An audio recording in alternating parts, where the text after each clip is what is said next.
परभणी शहरातील आझम कॉलनी दरगाह रोड येथील survey number 581/2A-2B मधील भूखंड बेलदार समाजाच्या समाज मंदिरासाठी राखीव असून सदर भूखंडावर अनधिकृतरित्या बांधकाम करण्यात येत असल्यानं हे बांधकाम तात्काळ हटवावे अशी मागणी राज बेलदार समाजाच्या वतीनं महानगरपालिका आयुक्त साहेब यांना निवेदनाद्वारे दिनांक 7 जुलै रोजी करण्यात आली आहे। दिलेल्या निवेदनात नमूद केलं आहे की 6 नोव्हेंबर 1998 रोजी तत्कालीन नगर परिषद परभणीनं सर्वे नंबर 581/2A-2B हा भूखंड बेलदार समाज मंदिर बांधण्यासाठी तत्कालीन ठराव क्रमांक 20 नुसार राखीव ठेवलेला आहे। मात्र सदर जागेवर अलीकडे काही जणांनी अनधिकृतरित्या धार्मिक स्थळ बांधण्याचे प्रयत्न सुरू केले असून यामुळे दोन समाजात तणाव निर्माण होण्याची शक्यता आहे। त्यामुळे महानगरपालिकेने सदर भूखंडावरील अतिक्रमण त्वरित हटवावे आणि राज बेलदार समाजाला समाज मंदिर बांधण्यासाठी जागा ताब्यात द्यावी अशी मागणी करण्यात आली आहे। परिसरातील काही रहिवाशांनी देखील या जागेवर अतिक्रमण केले असून हे अतिक्रमणही हटवावे।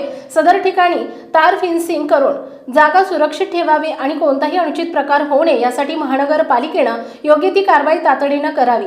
जर योग्य तो निर्णय न घेतल्यास लोकशाही मार्गाने तीव्र आंदोलन छेडलं जाईल असा इशारा देखील राज बेलदार समाजाच्या वतीने देण्यात आलाय। यावेळी राज बेलदार संघटनेचे राज्य अध्यक्ष सय्यद अब्रार इलाही राज, अब्दुल्ला राज, बळीराम अरगडे, शेख वसीम, सय्यद गाजी जावेद, शेख करीम, शेख फयाज यांच्यासह मोठ्या संख्येने राज बेलदार समाज बांधव उपस्थित होते।